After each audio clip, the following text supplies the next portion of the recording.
welcome to our Superstonk AMA. We have Shrike, the founder of Protocol Gemini and the co-founder of CyberCrew, with us today. Thank you for joining us. Could you tell us a little bit about yourself? Yeah, I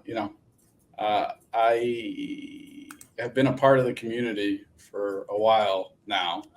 I identify as being part of the community. Back even in the Wall Street bets, times. I'm passionate about building stuff and pretty dissatisfied with kind of how and where everything is going. I hate to say like, oh, the future was supposed to have hoverboards or whatever, but it's like we're nowhere near that. And then you see things like, I don't know, the buoy thing in Florida with the waters being 101 degrees. And, it's like we want a certain level of quality in our life. And I think technology can kind of upgrade our quality of life if we embrace it and kind of democratize it. You know what I mean? And so it came down to, all right, it's probably not going to happen in a way to benefit people unless we just do it ourselves. So that's what we're doing, or we're trying to anyway. Nice. So our first questions are about GameStop and the marketplace. Mm-hmm. So how does CyberCrew and Protocol Gemini have an impact on GameStop? Well, I'd say I hope we have a profoundly positive impact. We've had a pretty close relationship with them for almost 2 years now. We designed, the Astro, Buck. Those are, public knowledge now. So hard to hold on to the secret, especially because, we're big fans of GameStop in general. But I think that what we're building and, the relationships we've established, the inroads, I think that GameStop with the marketplace wanted to create something that's unique and different and powerful and, not strictly JPEGs. So I'm a gamer. I identify as a gamer. I'm dissatisfied with that too. So with CyberCrew, we've focused on having, blockchain and Web3, all those technologies and kind of combining them with the weaknesses of games in general right now. So like an example is a common example everybody can get is a Fortnite skin, where you buy it in Fortnite. You can only use it in Fortnite. If you lose your password to your account, or, the game stops updating, or, the consoles get too far into the future and they stop having support for it, that's as far as your avatar is going to take you. So with CyberCrew, we built cross-platform interoperable video gaming assets, which is a mouthful, but what it means is that you have ownership over your assets. And, people called us crazy because we were wanting to do that. And, it seems like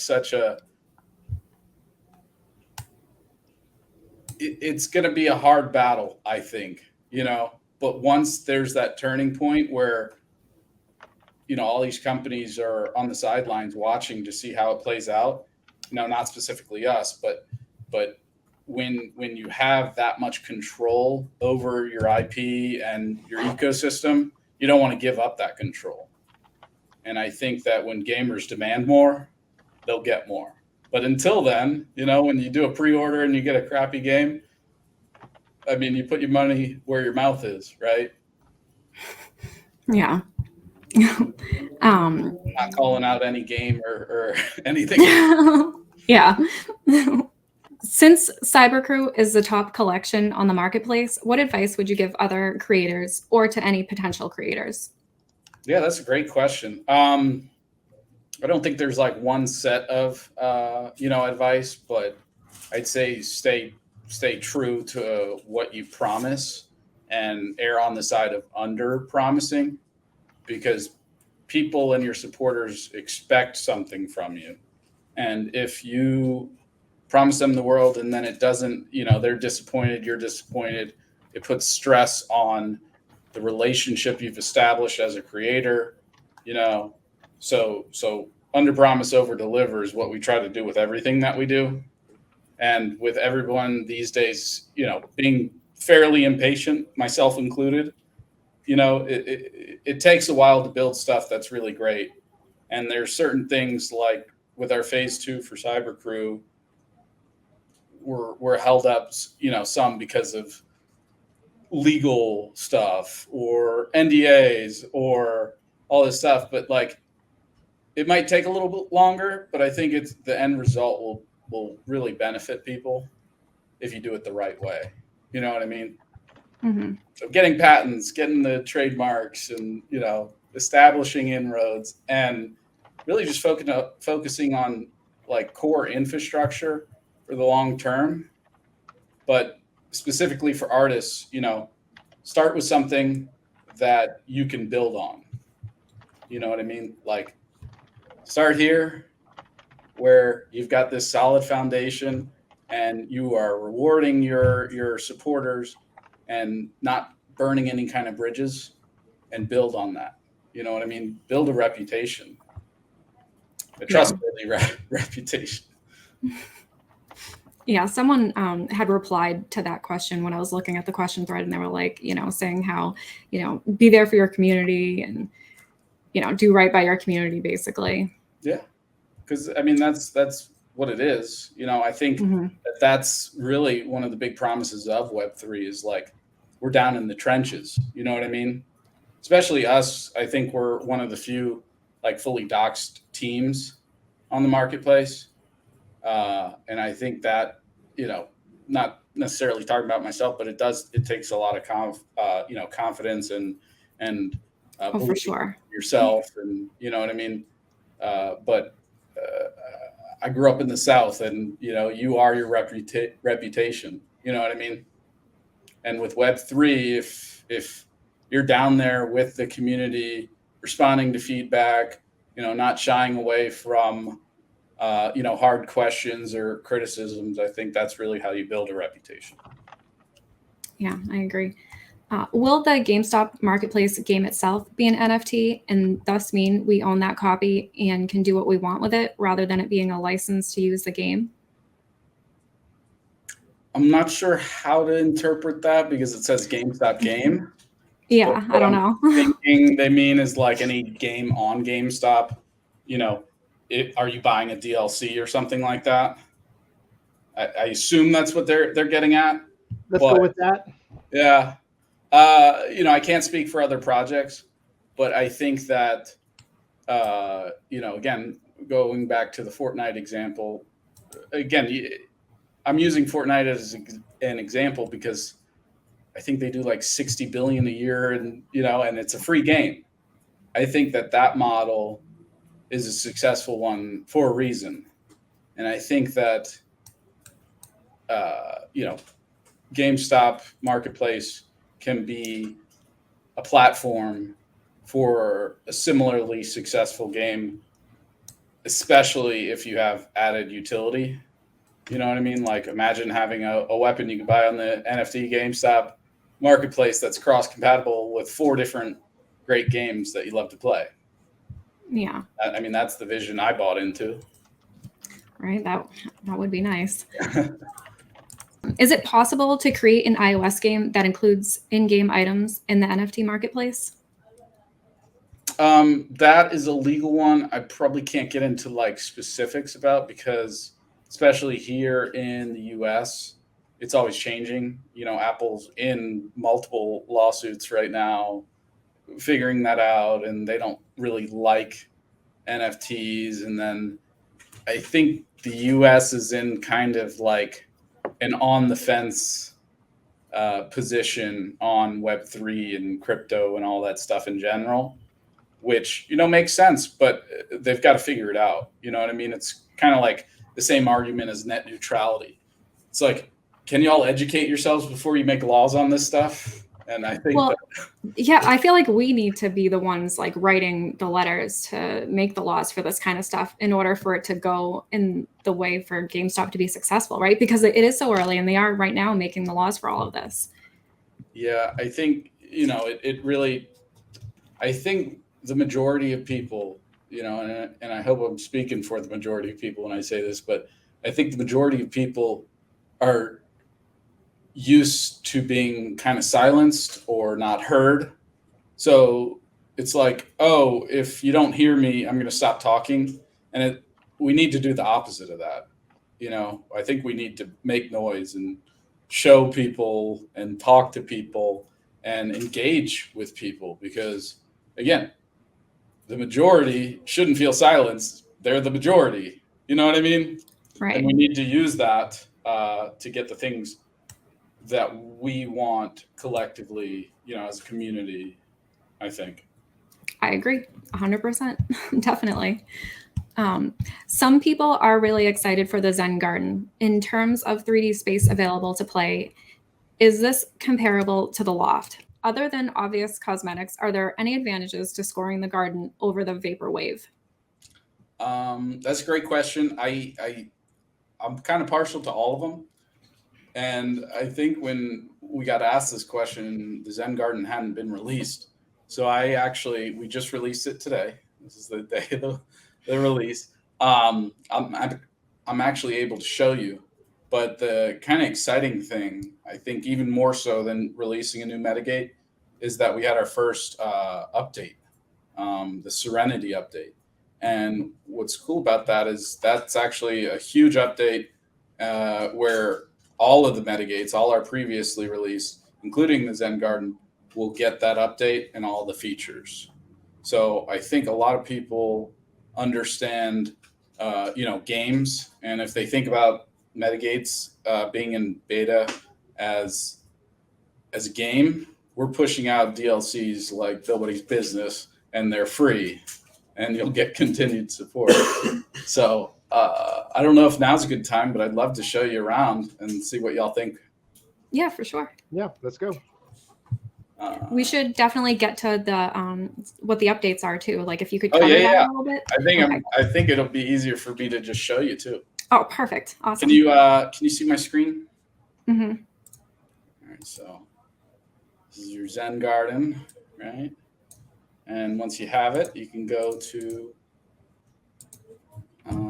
let's see, I'm going to present. See the nice new banner. It says Serenity. This is some documentation where, like, if you're the type of person that likes to read technical stuff, it's like this long how much stuff we added in this update. If you don't have it, you can buy it. Here's the other ones. But you'll go to here. You'll have whatever metagates you own. You go in here, right? You can edit it. I just named mine under settings, Zen Garden. It's kind of boring, right? And then I'm going to change my screen one last time. Here it is. Ooh. This is the Zen Garden. So if you go grab one on the GameStop Marketplace, you'll get one of these. And this is how it looks. This is all in browser. You don't have to download a web client or anything like that. So I think one of our big pushes is kind of widespread adoption. And I think one of the big things is like not everyone's got a gaming computer at home. So the, requirements for these are, have it not, dial up connection to the internet and a browser. And that's basically it. And then you go in here, you got your outside area, you got your moving fish. So in regards to space, it's pretty spacious. You've got two other areas to decorate. Here's a nice master bedroom. You can see over there. I feel like I'm on MTV Cribs. I know, right? To be able to decorate it, can you kind of go over how people can decorate it? Yeah. The question was the size, so I wanted to show that first, but then we can get into the fun. Here's another room. So pretty spacious. I don't know if it's exactly comparable, but it's pretty large, I think. So here's an example of putting your NFT up. So you can go here, you can change your border size, the border size, the padding. You can change the frame. You can change the color. There's a ton of customization options. You can even put like glass or not. I personally like the glass with the reflections and stuff. Looks really nice. It's obviously I'm partial CyberCrew stuff. So you can do a ton with even just your NFTs, but the fun stuff is you can do not only these preset 3D objects, but you can do custom ones. So like if you've got it in the right format on your computer, you can actually import models and have them displayed. Oh, I didn't know that. That's really cool. But we're working on packages, like a Metagate specific package for all the CyberCrew NFTs that we have. And with this update, we actually added animated ones. So you can actually have like, you'll see in the spatial thing, you can add a floating clone or like the CyberCrew flapping its wings. It's really cool. It's really cool. I get nerdy about this stuff, but it's I love that. Like I love customization. Like I love all that kind of stuff. So that's awesome.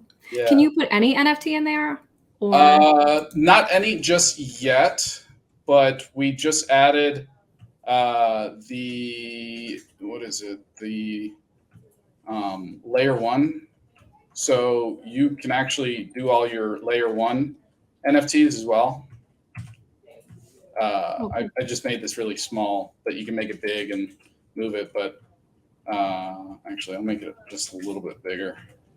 But we're focusing probably on the next update on GIFs and videos, and then we're also going to be doing music too. Ooh, so nice. Really going to be nice to have all of those things kind of at your fingertips. Yeah, right. But you can go down to even changing the color of the thing in there. So like I've had people tell me that they've spent hours doing this. I don't recommend it unless you enjoy it. But I mean, you could literally spend hours customizing this. And this is one of the things I'm really kind of proud of our team for doing. And this is something from Serenity that I kind of just wanted to show. You can actually edit surfaces, so you can customize whole walls with textures. So you could do some of these. That one's not turning out exactly how we had, but you can actually go here and change the scale to whatever you want. You can change the roughness, metallic, and then this is kind of cool, the emissive. So you can set it up architecturally that you've got like a light emitting wall, or you can just like walk into the light. And then this is kind of a fun one too. So you get here, you see how it's highlighted on the floor. You can go here and we've got a floor is lava texture. Oh, and it moves. So, yeah. I don't think a lot of people have noticed that yet, but I mean, just having that is so cool. I'll let you in on a little secret. We added this for a reason. We plan to do floors lava contests. So you'll be able to set up your Metagate and have it, a little parkour course, and we'll have contests and stuff like that. I think it'll be really a cool, unique experience. But yeah, when we got this moving, I was like, oh, this is so cool. Right? I know, right? I'm like, ooh, it moves. There at the floor. But yeah, there's a ton of customization. I don't want to get into all of it, but we've updated the UI. We've added, L1 support. We've added. I don't have enough NFTs in this test one to show you, but we added NFT search, so you can actually search through all your NFTs and stuff. It's a work in progress. Obviously, we're beta, but I mean, I haven't seen anything even close to this. Yeah. And on top of that, you have it in browser. I think I'm very proud of what our team has put together. Yeah, that's awesome. So that's that one. I think that pretty accurately displays the answers to that question about the size, right? Yeah, I would say so. More in depth than they probably wanted. No, I mean, I could probably sit there and watch that like for an hour, because I love that, like changing textures and customizing everything. So that's it's pretty not cool. a one size fits all thing, and to have these kinds of tools and like this level of expression, because we didn't just make it for people to decorate. Imagine if you're a creator, trying to get your own collection, or you're an artist, you've literally got instant utility by buying a Metagate on the marketplace. So say you make 3D models, or you do paintings, right? You can literally display it in your Metagate and show people. And when we have multiplayer, you can invite people and have them go to your own gallery, and it's all That's going to be amazing. Yeah, like your own art gallery. That's going to be like crazy.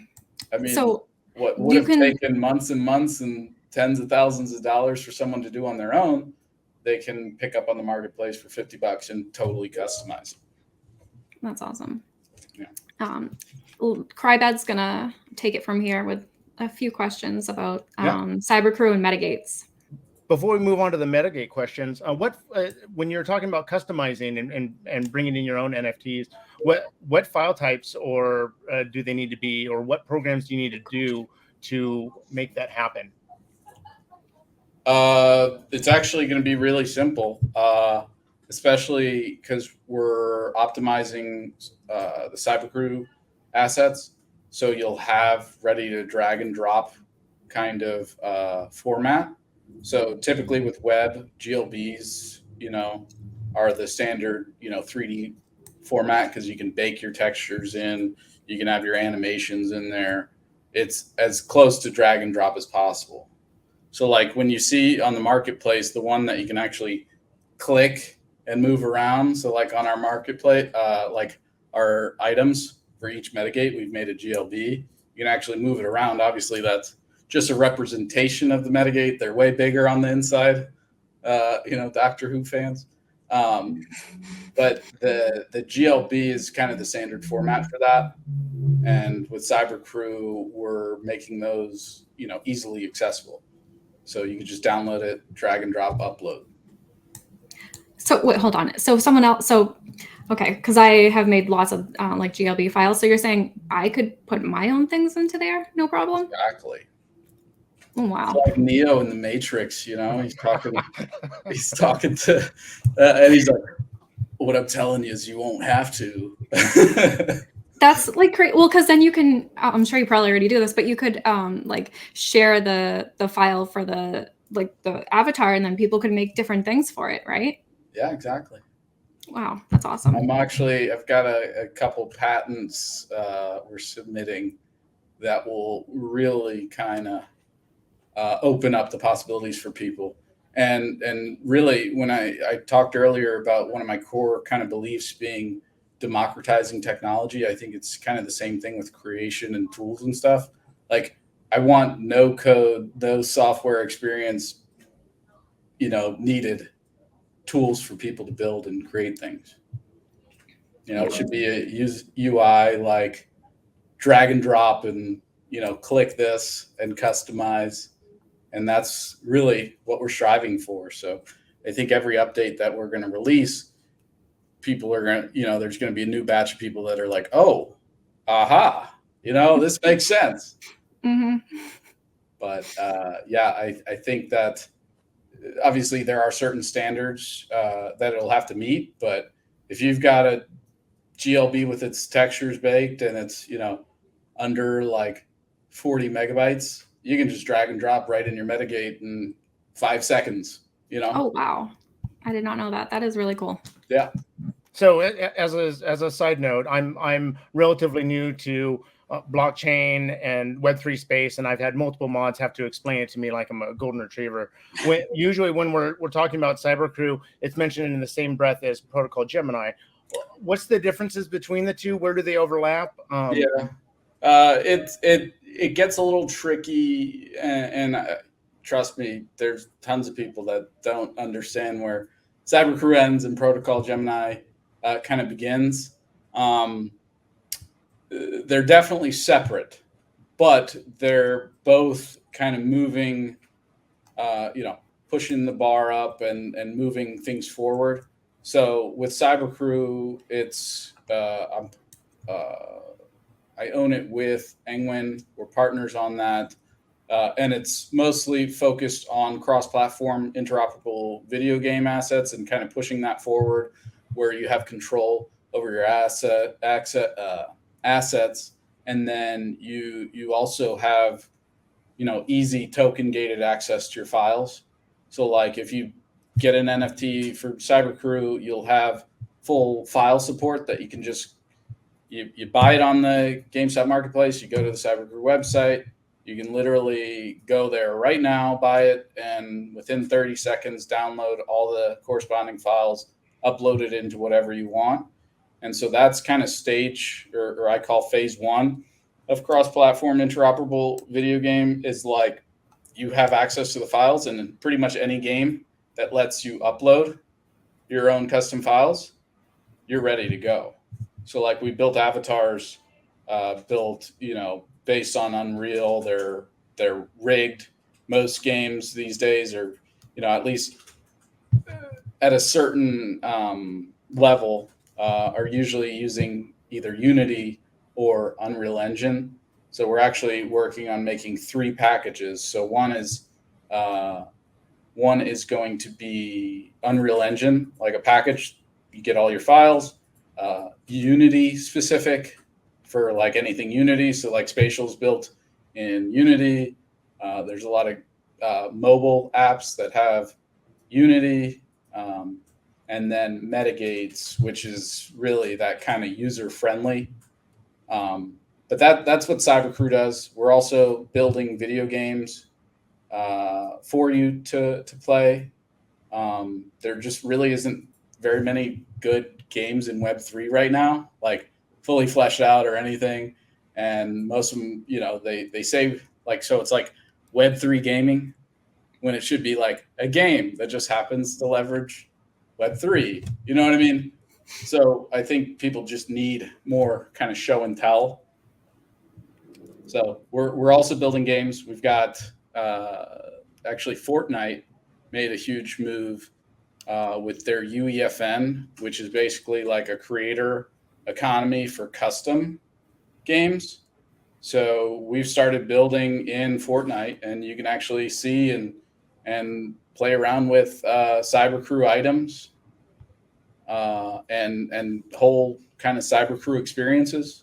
And I think, I'm not going to speculate whether they're going to add NFTs to Fortnite or anything like that. So right now it's free for anybody to play. And I think that in combination with us building games that have token gating will kind of provide that use case and get that traction. And, eventually there will be that snowball effect. At least that's what I'm hoping. Right. And then Protocol Gemini is kind of focused on the whole ecosystem in general. So we're building tools for people to create stuff that don't require coding experience, that don't require any kind of technology experience. It should be drag and drop, click this, click that, customize it. And we're kind of going to the bones of the technologies and building out a whole ecosystem. So like we're also going to be releasing our mobile app fairly soon. We've got the kind of closed beta, so our internal testing and stuff coming out this week, and it's like a POI, so like point of interest type of app, but it's so much more. It's like it's it's like Google Maps mixed with Pokemon Go, mixed with Wikipedia and Yelp, all kind of wrapped up into one thing. So like you'll be able to pick a location that you want to go to and have a heads up display actually give you turn by turn directions right on your phone. So like it's going to be a really great experience for people. And when we have builder tools on that, you'll be able to create completely unique augmented reality experiences on that other people can experience and find. So Metagates is just one arm of Protocol Gemini. We've got the mobile app, and like that's its whole thing, independent of CyberCrew. So as long as you understand that, I think that's where the kind of line is between the two. But for instance, I've had so much feedback from people about CyberCrew saying like, oh my God, these metagates are great. Like I have the easiest use case for CyberCrew assets I've ever, even realized, you know what I mean? And I think that it's going to be building up momentum, but once people understand that and kind of demand that, there will be more and more instances where you'll be able to use it. Awesome. Thank you for going down that path for me. It explained it really well. I'm always going down rabbit holes. The next set of questions is from the community, are focused around CyberCrew metagates and airdrops in general. Will there be future airdrops for holders of early mints like the Cyber Clone, or will your team be predominantly sticking to airdrops for holders of multiple pieces or whole collections moving forward? So as of now, with CyberCrew specifically, we had our flagship items, which are the Gen 1 clone, which you'll actually see in the spatial space. I'll show you in a bit. And then the clone card, which is going to be the Gen 2. So this is one of the patents that I'm waiting on to be able to release, but you'll be able to customize your avatar instead of just getting a randomized trait. So really give people ownership of that experience and still get access to 3D files. So I'll let you kind of piece that together in your head, how that would work. And that's what I'm not able to show yet, but I'm excited to give people. But those both come with lifetime airdrops. So I think they had 4 exclusive ones in the last, so C4 collection. And then once we kind of get into phase 2 of the CyberCrew kind of long-term plans, you'll have the Gen 2 clones, and then it'll be C5, and you'll get another whole round of airdrops. So yes, they're coming. It's a lifetime kind of subscription. But as of now, I think we've done probably 80,000 airdrops. Wow. And it's been at no expense to our supporters. So I think a lot of people on the GameStop NFT marketplace don't understand like what those numbers mean and how incredible it is. But like if you go to layer 1, like to have any airdrop is a big deal. And like if I told any of the L1 people that I know like what we've done with CyberCrew, they probably wouldn't even believe me. And that's one of the great things about being on layer 2, that we just kind of got to preach the gospel to everybody else is like, hey, we did this, at no cost to our customers. You can't do the same thing on layer 1. You know what I mean? It's just too much gas. It's too expensive. It's just not practical. In the Discord, you mentioned last summer that there were thousands of use cases for the Cyberclone. Can you elaborate what you meant? You don't need to go into all 1,000. So yeah, I kind of touched on this a second ago. I think Metagates is just kind of one example. And I think the use case and where you can use it is going to continue to grow.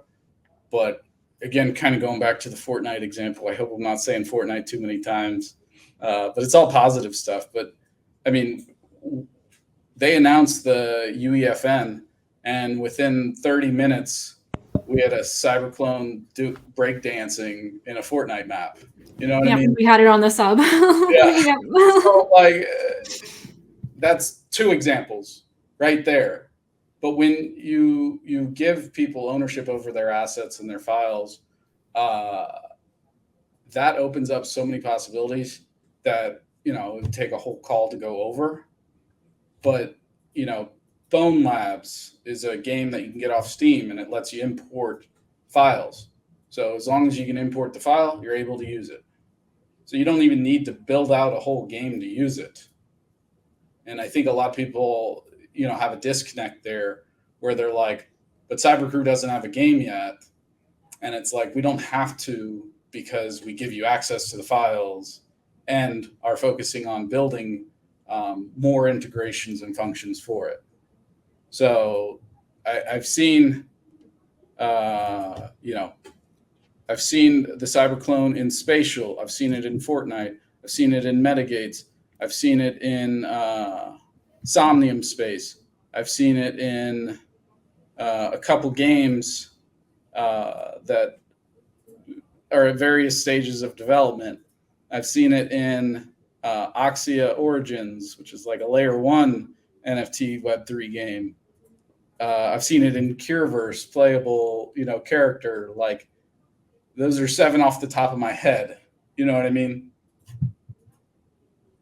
So I think when I say thousands, you know, it might take a little like imagination and exploring, but I think it could even be more than that. Like, for instance, if you've got it ready in Ready Player Me, I don't know if you know what that is. It's like an avatar management. Yeah, so they have it on spatial. So they have, I think, 3,500 or 4,500 developers building with their SDK, which just means like, hey, you could log in like Gmail when you go to a site and it says log in with Gmail. You can do the same thing with your avatar. So you're talking about 4,500 platforms that I didn't mention that you can use your cyber clone in. You know what I mean? So 1,000 is kind of an undershot, but I don't like overselling things. Does that kind of answer it? Oh no, absolutely. Mm-hmm. And just kind of hopping around the questions here a little bit. What's the crew doing to enable usability of items across multiple games, since we're talking about multiple use cases? Yeah, totally. So right now we're in getting ready for the phase 2, which is more optimized, you know, file management system. So I talked a little bit about it, but having multiple kind of formats for the use case, having, you know, an infographic for where you can use it and how you can use it. Actually, I'll give you an infographic Goose made that's really great. Shows, you know, exactly what you can do with certain things. I think all those things are going to be huge for usability, viability, and kind of extending that utility to our customer base, but also focusing and meeting with and kind of networking with games that are building, while simultaneously building our own. And then you factor in the whole Protocol Gemini, you know, pipeline. I think there's going to be a lot more use cases. It's been roughly a year since we launched on the GameStop Marketplace. Like, a lot of people don't put that in perspective. Typically, a new product takes, you know, 5 years to develop and put out there and stuff. And we've delivered a lot in just a year. But imagine how it'll be in 6 months or a year from now. So, how do you envision Metagates and creations like them interacting with the wider Web3 space? Yeah, that's a great question. I think that this Metagates will be the kind of hub to the metaverse. I think that we all need that kind of foyer, you know, that kind of hallway, until you get to another thing, because kind of like if you've ever seen Cool World or, you know, Who Framed Roger Rabbit, you got these kind of conflicting worlds. You know, you got the 2-dimensional, 3-dimensional. I think it's very similar when you talk about like metaverse and, you know, that sort of thing. I think you need this kind of barrier between hopping around. So I think of it as like a hub, you know, or, you know, your own kind of safe space in the metaverse. And I think that they will kind of operate in that capacity. What is your vision for Metagates as a finished asset? What will they look like when your team's satisfied with the template and its features and functionability? I think that functionality, you know, where people really start to kind of understand the whole vision for it and the use case will be once we have the multiplayer out, where you can have, you know, instead of doing a call here, I could just invite you to my Metagate and show you around, and then we could just chill on the couch. And then, oh, I got an invite to go play a game, and we all hop in the game straight from the Metagate. I think when you have that kind of functionality, the metaverse starts to kind of make sense. You know what I mean? Well, spatial is kind of like that. Yeah. Where you can play games in the spatial. Yeah. Yeah. I mean, what they're building is great. And, you know, we've worked with them. We've done a game jam. I'm about to show you a space on there. But I think that, especially with them being built in Unity, there are limitations to that. And it's all kind of like self-contained versus, you know, wide open, you know. And I think that people will really want that kind of wide open spaces, you know? Yeah. How's the field reacting to your developments? Are you battling any pushback? I mean, there's definitely pushback. Like, I definitely think there's people that don't want this vision to come, you know, like, you're disrupting stuff. We don't like that. But I think also there's this kind of like cynical part of the community that is like, oh, it's never going to happen. You don't know what you're doing. You know, you'll never succeed at this. And, you know, there's definitely a battle in that regard. But the overwhelming response, the responses I get are positive. You know, I think that because I'm a genuine person and people kind of get that for the most part. You know, obviously there's going to be people that doubt you or hate you or, you know, call you a liar, but I practice what I preach. You know, I'm a man of my word. And I think that the only way to really gain people's trust is consistently delivering on your promises over time. So the only real element we're missing is time. And then on that front, you know, exposure. So if you want to go mainstream, how do you do that when the community is so small and you're so early? You just continue to build. In reference to any or all collections across layer 1, layer 2, which collections do you consider your closest competitors and why? That's an interesting question. I'm a strong believer in kind of human potential, I guess I would say. And I think that really what kind of elevated us as a, you know, race or, you know, animal is that we could work together. You know, it sounds kind of hunky-dory, whatever, but I think it's the working together and finding avenues where we can kind of build each other up is really how we can create some amazing things. You know, like humans have landed on the moon. Like, how crazy is that? You know what I mean? Like, if you think about it, like, if I put you on, you know, a deserted island, do you think you could ever go to the moon? You know what I mean? Like, it'd be batshit crazy to think that you could. You know what I mean? So I think it's a little bit of the, that somehow it's a zero-sum game, I think is the wrong way to look at it. I don't really see anyone necessarily as a competitor. I see them as a potential partner or a potential customer that can benefit from what we're doing.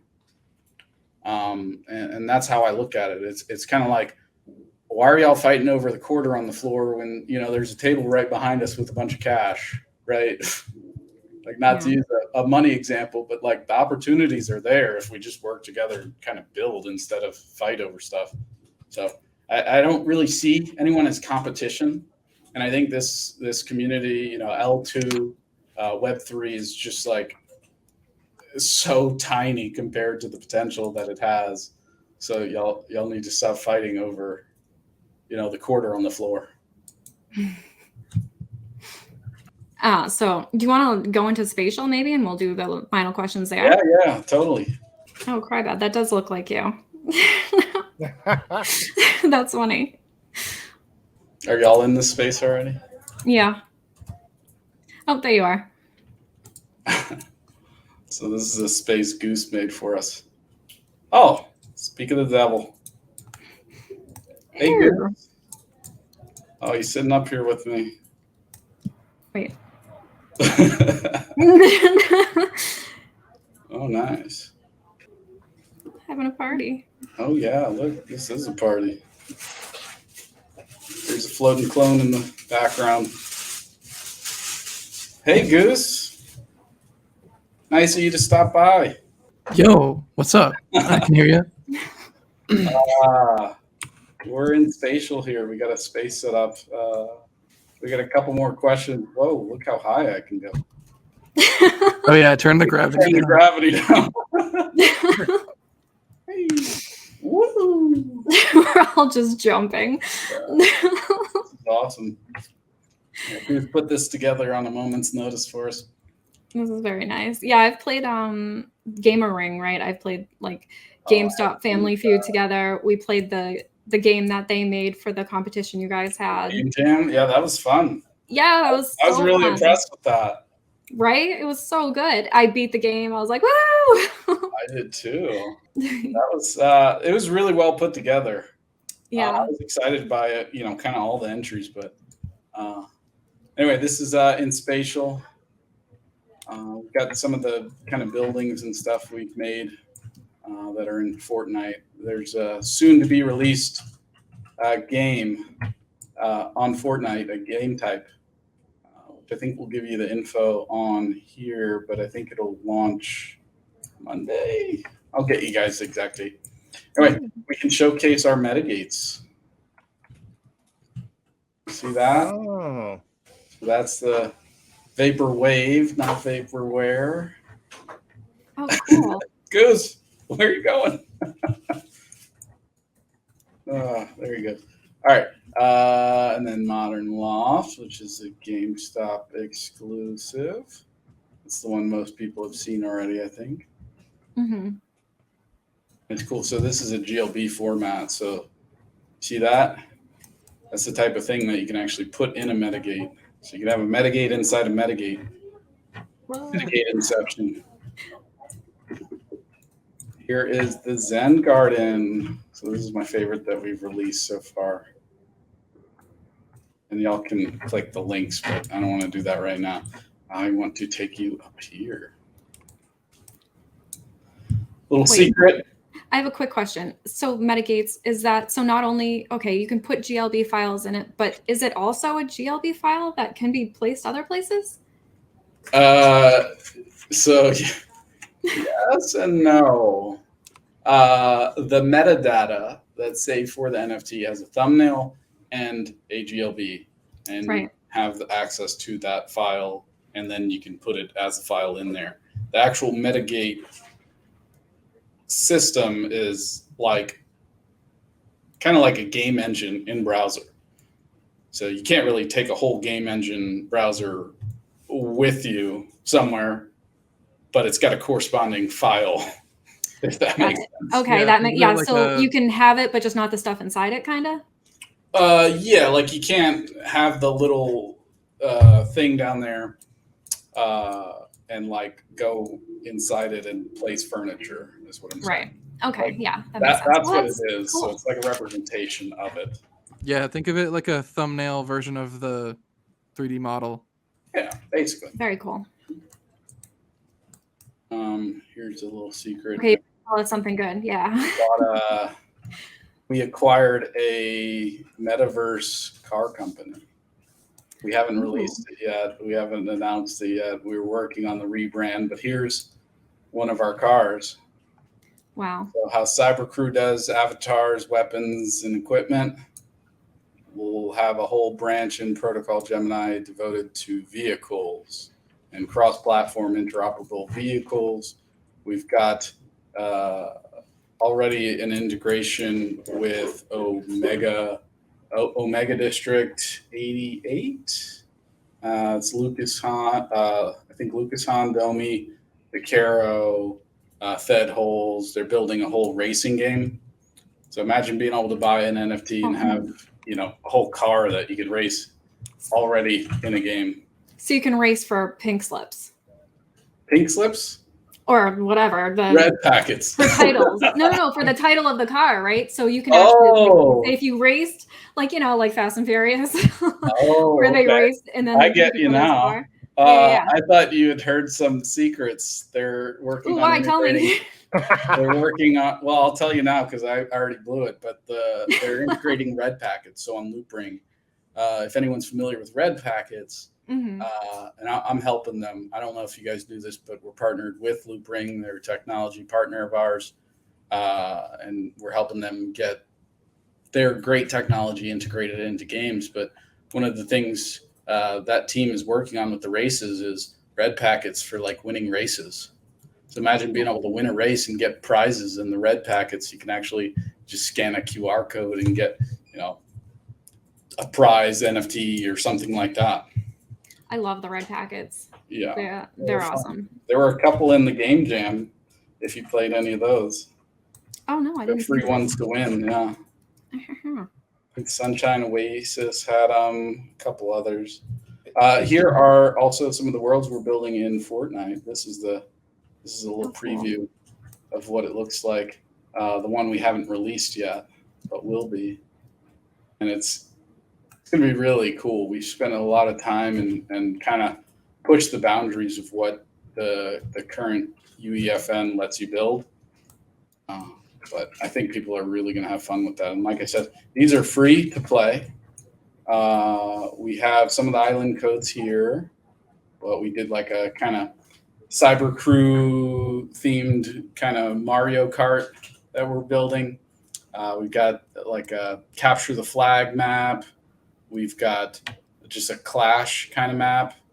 We also have a hub, so you can kind of go to like the Cyber Crew HQ in Fortnite and then find all our other maps and just click it and it literally teleports you into the game. It's really, really kind of crazy.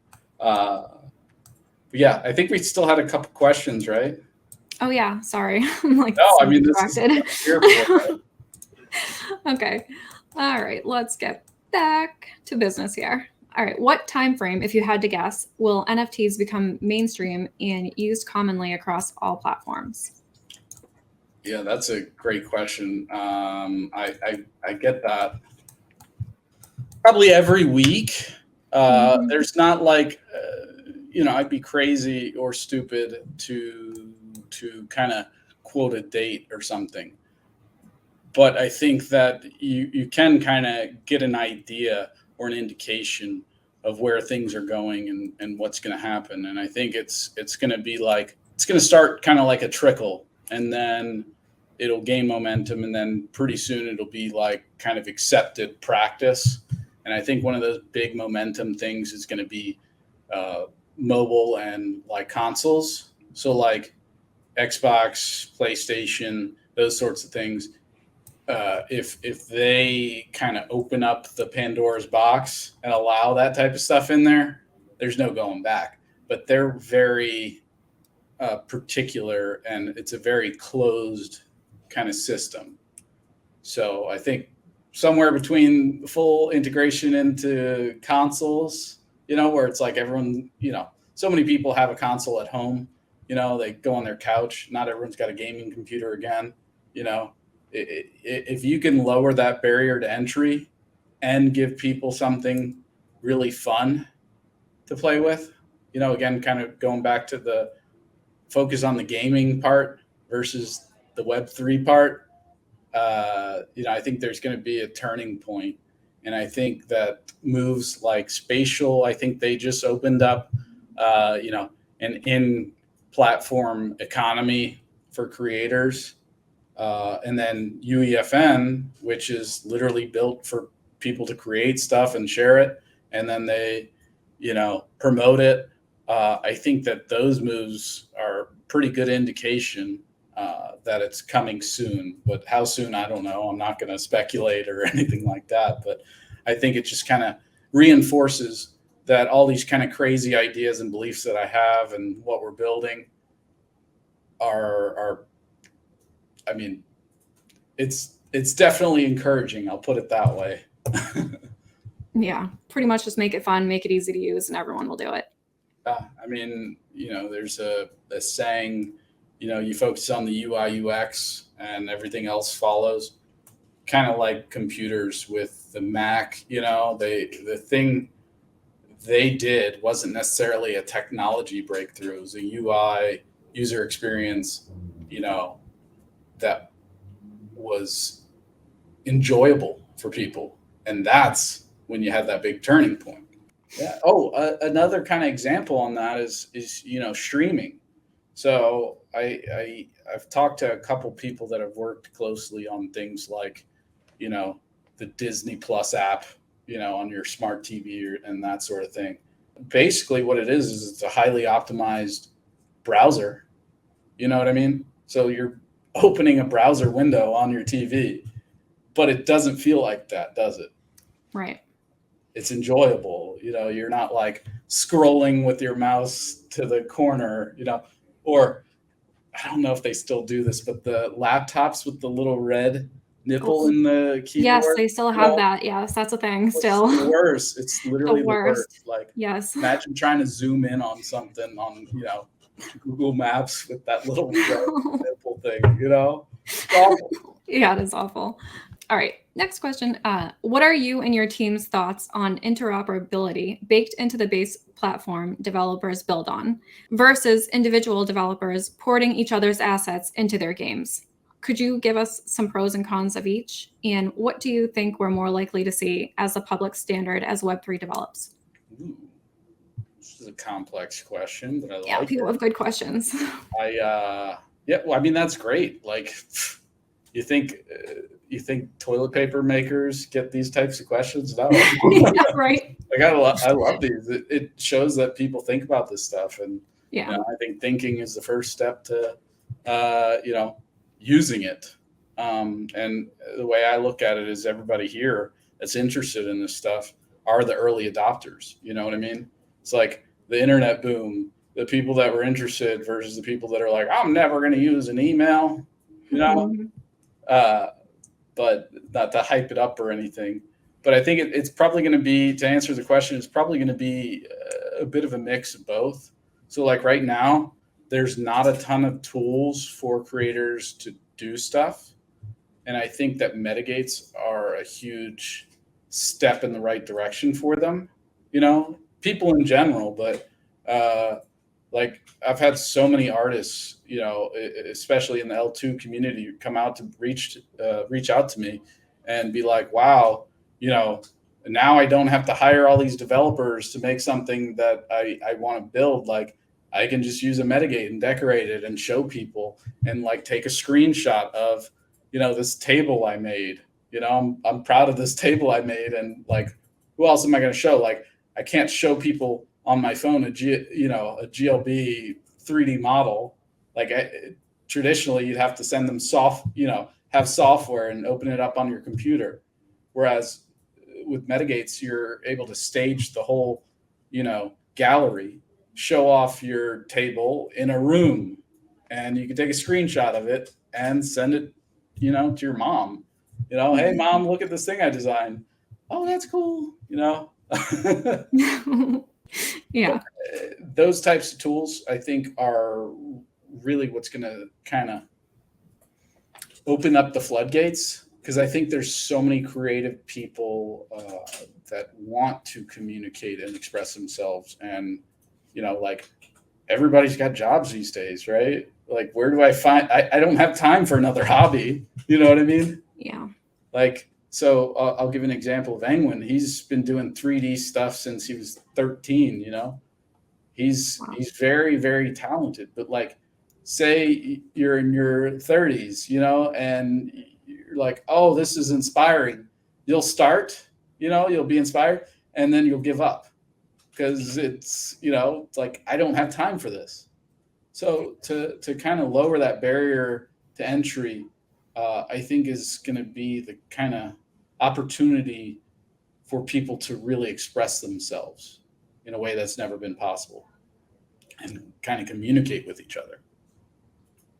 Yeah. Did I go too much on a tangent, or is that still kind of holds to the question? So let's see. Yeah. No, I should elaborate more, huh? A little bit, yeah. So the interoperability part, I think that it's going to rely heavily on standards and practices. So having processes and kind of templates, and then when you build tools that function on that, it'll create systems like Metagates, where as long as it meets this and this, you can just drag and drop. You know what I mean? And one of the things, like, my patent lawyers won't let me say this, so I'm not going to say it. I'm going to say it in a way that I can, where these kind of no code and no software tools are available to the public to use, on an engine like the Metagate engine, right? And they can use it to accomplish these things in a relatively short amount of time and to a high level. And when you get that, you can set up simple APIs or like integrations that make it super easy. So standards, processes, and technologies are going to kind of meet up. And so imagine you have 4 steps to getting an asset integrated into a game, whereas you'd have 3, and then 2, and then 1, right? Imagine just being able to drag and drop a file that you downloaded right into the game and play it. Or not even do that. Just connect your gaming wallet and then playing as whatever you own. Yeah, that would be awesome, right? That's the easiest way. Is .core a competitor to the GME marketplace, or can the two coexist without taking market share from each other? Oh, absolutely. And, just to kind of clear the air on that, I'm affiliated with them because I'm helping them build it, because I think that having multiple marketplaces is good for such an early stage. But they're able to do things, GameStop Marketplace isn't. And there's definitely an underserved demographic that I don't think will step on any toes. Like, how many active, people are on the marketplace versus how many are on layer 1. So, like, if you look at the total volume on layer 2, it's like my fingernail. And you look at layer 1 and it's like my whole office. And even that is so small when you compare it to something like just gaming. You know what I mean? Just gaming is, trillions of dollars, and I don't know, maybe a couple billion people play video games, right? Something like that. It's crazy. And if you're talking about maybe 2,000, 10,000, 20,000 people, we aren't anywhere near where we could be. And what it needs is ecosystem and infrastructure. And if you've already got underserved demographics when there's only 10,000 people, I think that is going to turn more people away that otherwise would have brought more people in. So you said they are able to do things that the marketplace can't. What is it? Are they not US based? So they're based in Dubai. They're able to. So again, not talking badly about the GameStop Marketplace or anything, but they've got restrictions here in the US that having something not established in the US can alleviate. So like there's a lot of people in different parts of the world that aren't even able to use the GameStop Marketplace. So like a lot of our friends in the EU and, abroad, Germany, France, all those places, they aren't able to even buy on the marketplace right now because of US restrictions and that sort of thing, which I'm not, really going to get into specifics, but there's people that literally can't even buy if they wanted to. Right. And then, there's certain other restrictions. And I think that ultimately it will benefit both .core Marketplace and GameStop Marketplace by working together on that, So I don't think they're at all in competition. And I think that that's kind of a loaded question because it's not a zero-sum game. You know what I mean? Like, why are you fighting over market share? You could have 100% market share and have 5,000 customers, versus millions or potentially billions of customers and people in that ecosystem. Right. I'll kind of delineate a little bit, but like MySpace or Facebook, who would use it if it only had 10 people on it? Yeah. Right? It's not useful at those numbers. Mm-hmm. You need to have, thousands, hundreds of thousands, millions of people in an ecosystem for it to thrive and function. Yeah, I agree. Well, actually, you answered the last question, so so that's it. That's all the questions we have. Hey, so thank you so much for answering all our questions, and thank you for showing us the Metagate, and thank you for bringing us into spatial and showing us all of that. Yeah, it was super fun. I get passionate about this stuff. I'm a gamer. I've been stuck playing Diablo lately. The other one, I'm excited about this release for Cyberpunk. No, just me. Liberty. It's like, wasn't that like the worst game or something? That supposedly, but go check it out on IGN or whatever. They're back to mostly positive. Oh wow! They had a full redemption arc. But I actually played it. Redemption. I pre-ordered it. I played it from day one, and I loved it. It's one of the best games I've ever played, despite its faults. Nice. I think it's kind of one of those things everyone hopped on the bandwagon. Yeah, it was incomplete. It shouldn't have been released. But it's a great game, and they've improved it. So, like, another great example is No Man's Sky. That's one of my other favorite games right now.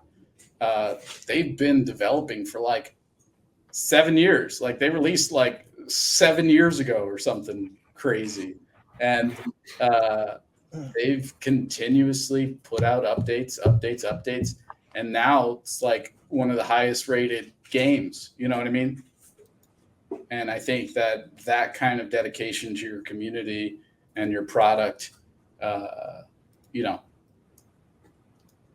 gains loyalty. You know what I mean?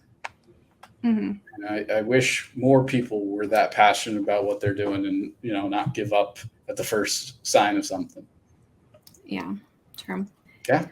That's it. Those are all our questions. So, Hey, yeah. Great question. Thank you. so much. I had a good time. I thought it went really well.